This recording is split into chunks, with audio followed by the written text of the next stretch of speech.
Hey guys, welcome to Health and Fitness The Truth. I'm Christopher McGee. In this video, let's go over the overhead squat.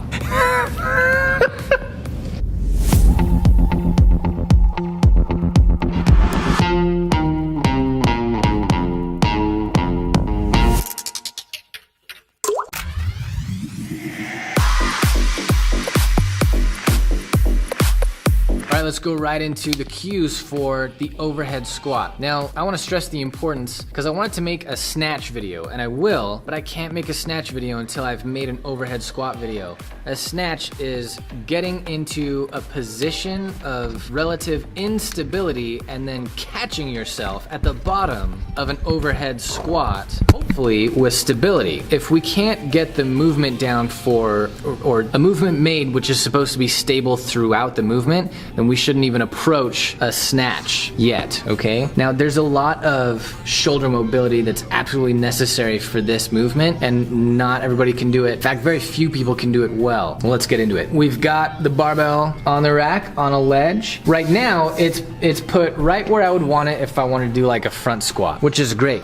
I could put it like way up as high as this thing will go, which would mean I wouldn't have to worry about getting the weight overhead once I took it off the rack. But this is great too. This is probably what I'd prefer. I'll just come off. I was facing the rack, not walking out from behind it. And I've got a front rack position. I need to get this overhead. It's important to understand that it will be easier to take your arms more and more overhead if your hands are wide, okay? Wide of where you would have them if you were just doing a strict press. So I'm gonna get this overhead with like a push press, right? And then I'm gonna take my hands a little bit wide if I want to, okay? So let's say I want to, I'll just scoot them wide a little bit. Okay, I wanna make sure that they're evenly placed. I want my feet where I would for any squat, hip width or a little bit wider than hip width distance apart, toes pointed forward, maybe a little bit externally rotated. And as I drop my weight through my hips, I wanna make sure my weight stays evenly distributed through my feet. I do not wanna come up onto my toes. And I wanna make sure that my knees are going in the same direction as my toes or wider. Okay, so I'm gonna externally rotate my hips as I drop weight through my hips. I'm gonna make sure that I'm anchoring into the ground with my feet by, some people say, screwing my feet into the ground. And it's just external rotation through the hips. Now, before we actually go through the squat, I wanna talk about how important this shoulder mobility is. If I'm standing upright and I take my arms straight up, if I can't get here without hyperextending my back like this, then I'm in trouble as far as achieving an overhead squat goes, and I need to increase my shoulder mobility before I even attempt it. Because what's gonna happen is, with any squat, there is some amount of forward lean in the torso. My torso is not gonna stay totally vertical. It's gonna lean forward a bit as I come into this squat.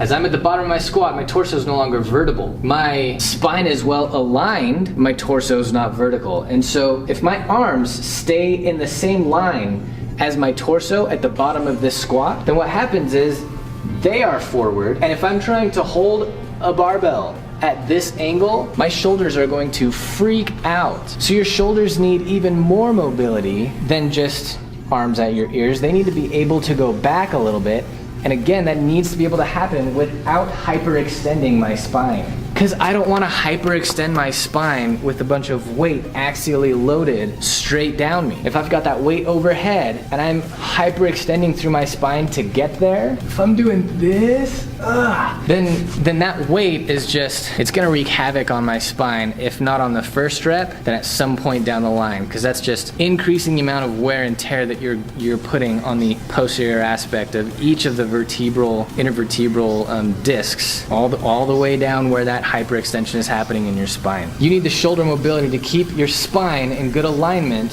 while your arms come overhead and then even back a little bit. Okay, so let's do this overhead squat. I need that overhead. I'm gonna go a little bit wider. Everything in place to begin. I want my spine well aligned to begin, right? If I'm arcing my back just to get here, don't even attempt the squat. Bring your pelvis right under your shoulders. Your core should be bracing. And then it's just a squat, and this stays overhead. But you can see how it comes back. My shoulders have to have that mobility to go back as well as just straight overhead. And then just like any other squat, bringing your pelvis right back to directly under your shoulders at the top of the squat. So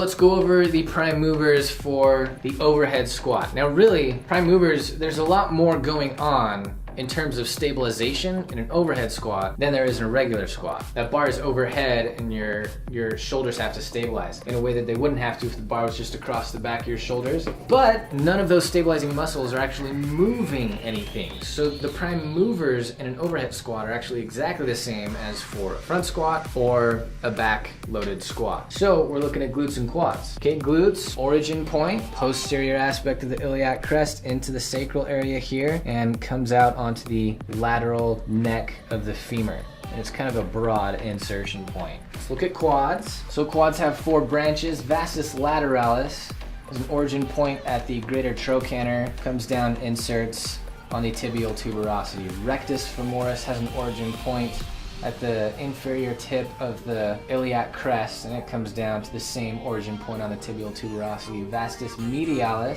has an origin point posterior medially, just under the lesser trochanter of the femur, and comes down to the same insertion point.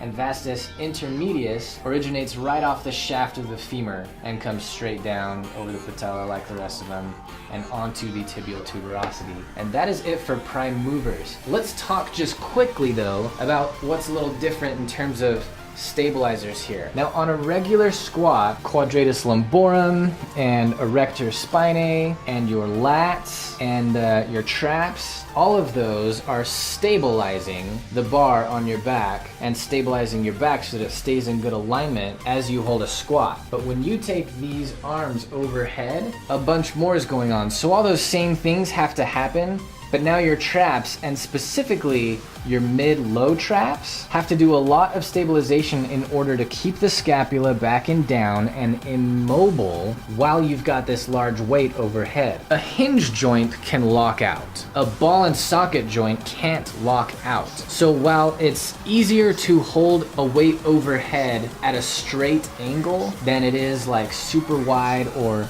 back or forward, so your deltoids have to do a lot of work because the shoulder can't lock out.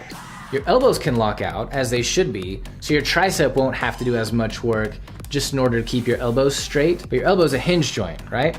But the fact that your shoulder is not a hinge joint means that when this comes up, essentially all of the muscles which hold this here are freaking out with that weight overhead. So as far as muscles that come from the thoracic area out onto the humerus, you're looking at all 4 of the rotator cuff muscles: supraspinatus, infraspinatus, teres minor. Teres major is not one of the rotator cuff muscles, but it is also acting. Subscapularis, which is originating off the front of the scapula here, and it's coming out. That's the last of the 4 rotator cuff muscles. So all 4 of those rotator cuff muscles are acting. Like I mentioned, teres major.